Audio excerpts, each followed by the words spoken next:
Hi guys, this is MJ of MBTI Time, and today's episode, I will be talking about INFPs and our hypersensitivities, feeling too much,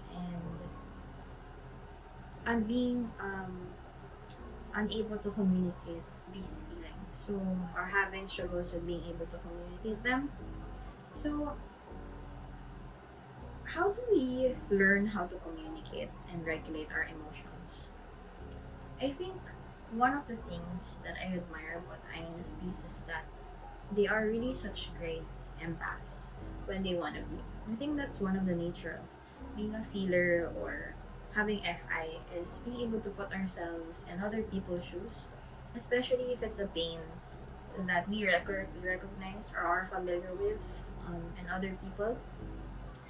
INFPs often root for the underdog. We feel for those who are at the bottom, people who are struggling, because we know for a fact that we have been at a certain point become one of those people. You know, people who have been frowned upon, people who have been bullied. Actually, have known many cases. Actually, have an INFP support group, and I have encountered many INFPs who have been bullied at some point in their lives, especially when they were younger, either by family members or friends or school, for being different or for being weird or something. Um, I think it's a great asset to have, being an empath, being understanding. And I also recognize that FI DOMs have this great capacity to empathize with people, but to also turn off that feature. Which means that sometimes we care a lot and sometimes we don't really care at all, which makes us seem or come across as thinkers in moments where we seem very cool and detached from a situation that maybe requires a lot of emotional reaction.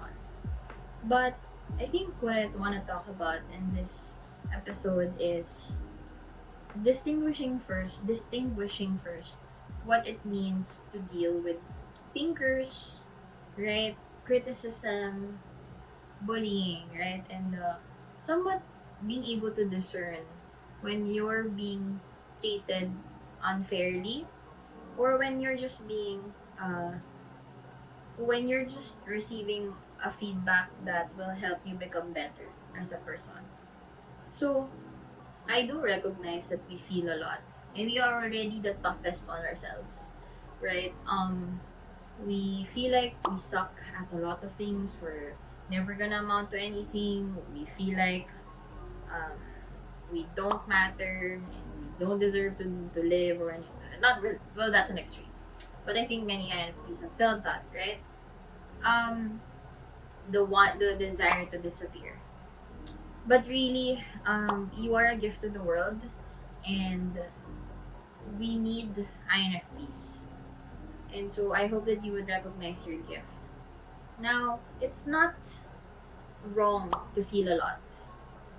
I think our ability to be able to understand other people comes with the curse of feeling too much as well, especially when we're attached to an advocacy or to a person or to a thing.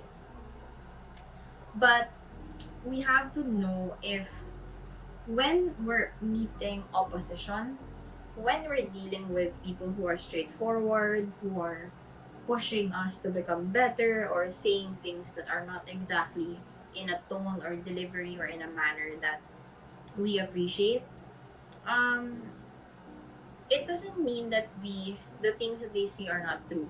Or it doesn't also mean that their intentions are tied to the way they're saying it.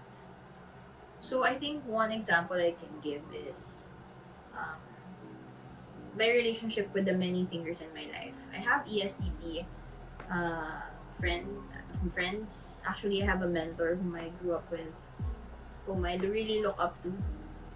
She's a thinker. She's an ESTP.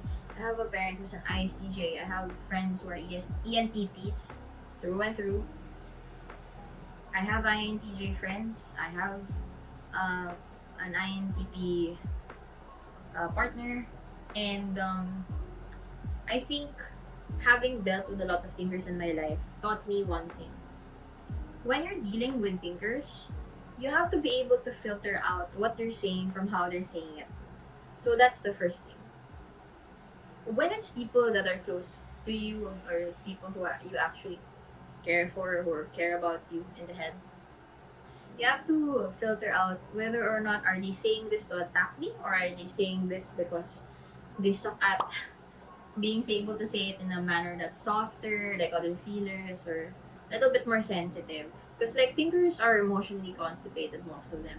They find it hard to say things in the right time, the right way, in the right place.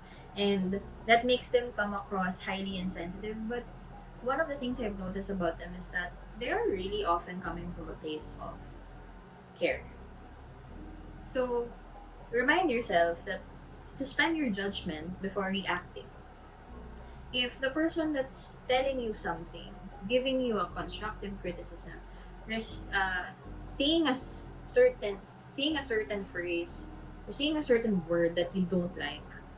For example, K, or obviously, people like to say that, or you're wrong. Well, if they actually say that, then ask first why.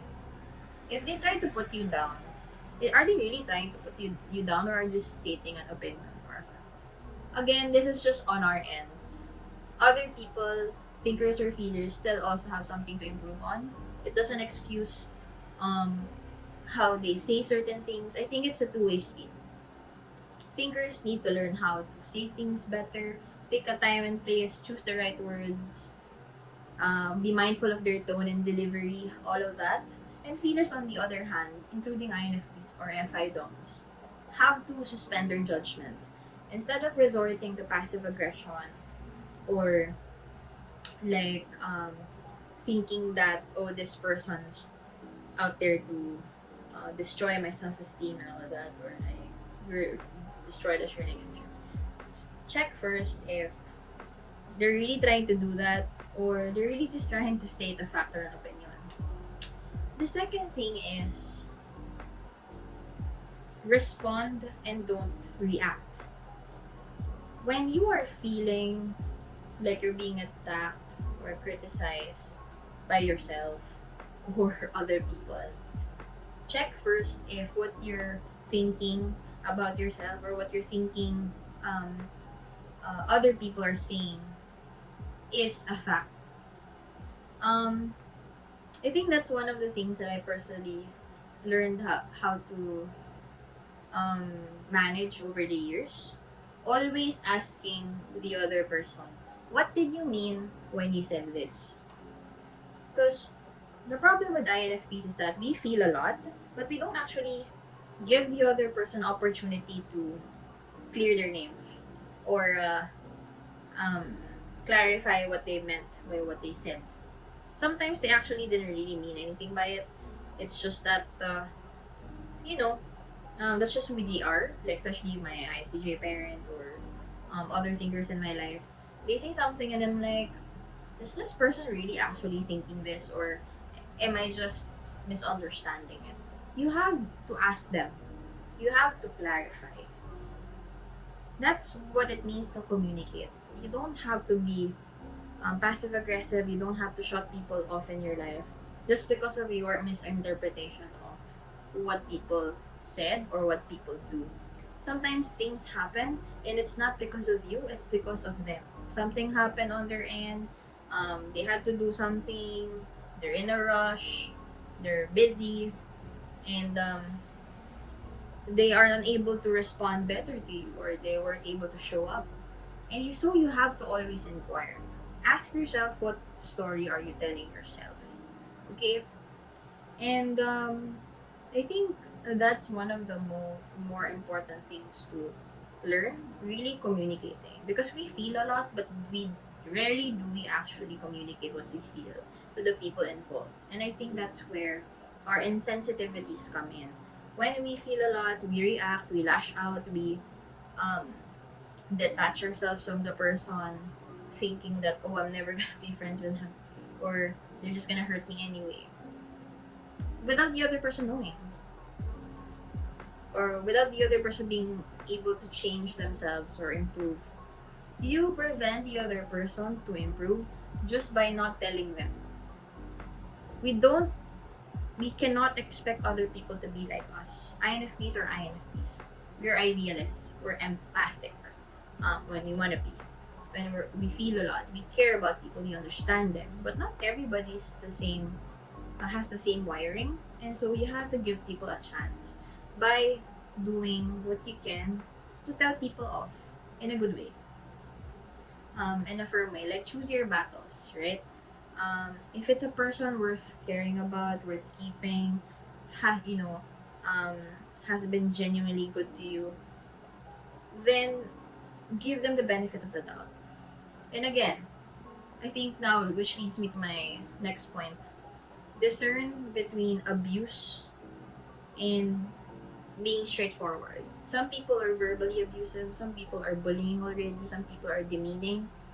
Those things, you don't need that in your life. If these people are actually just trying to criticize you, hate on you, or gaslighting you, all of that stuff, then you don't need that in your life. You have to also be able to choose which people in your life are helping you become better as a person and not become bitter.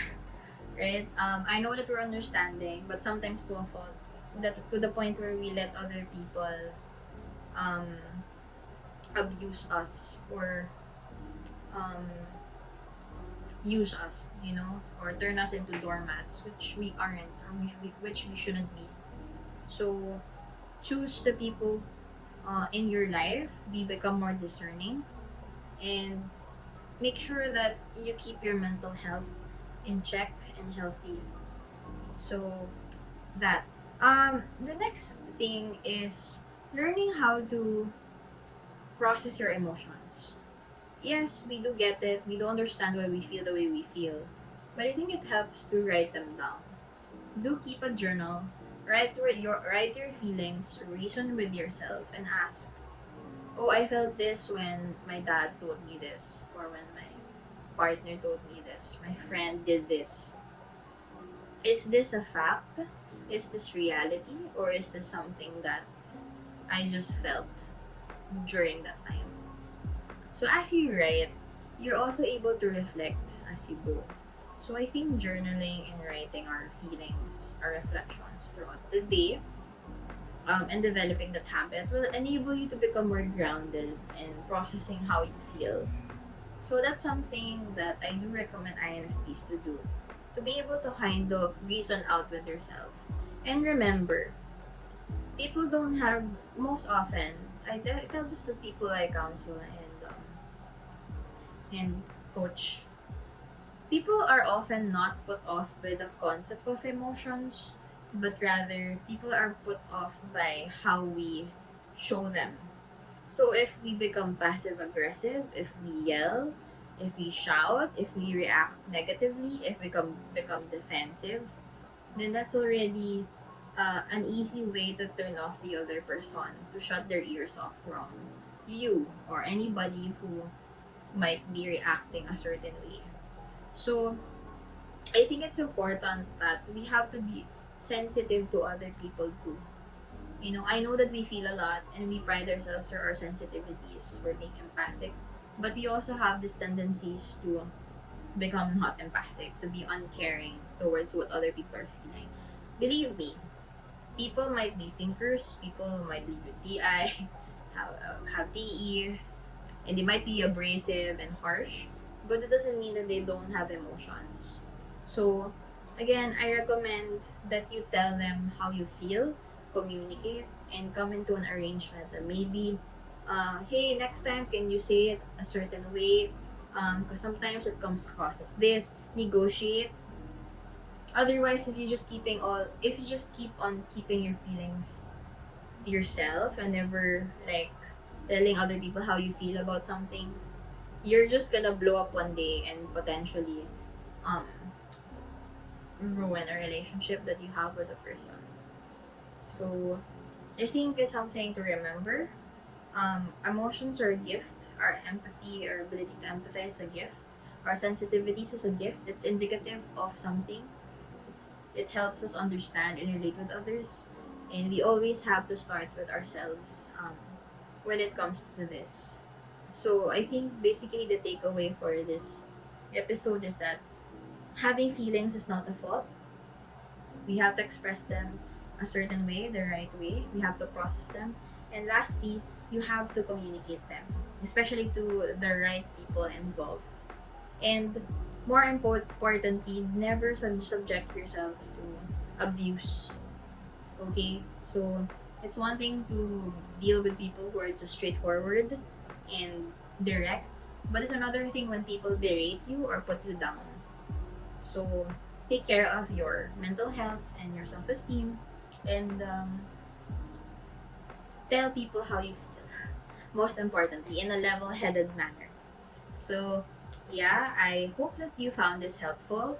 It's just gonna be one of my sit down talk kind of videos where it's a little bit more free flowing than my other videos. So, I hope that you found it helpful. And if you wanna book a typing session or counseling session with me, um, the steps will be on the video in the next couple of seconds. And so I think and I will be talking about another important or sensitive topic in the next episode. So I hope that you stay tuned and you watch it. Again, thank you guys for finishing through the video. It means a lot, and I hope that you support me and my channel. And if you wanna follow me on my socials, everything's gonna be on my descriptions below. So thank you, and INFPs keep on keeping on. So thank you. Bye. Follow me on my socials at MBTI Time on Instagram, Facebook, and Twitter. And if you're not sure if you're an INFP, INFJ, ENFP, INTJ, or any other type, book a typing session with me by visiting www.mbtitime.com. Links in the descriptions down below.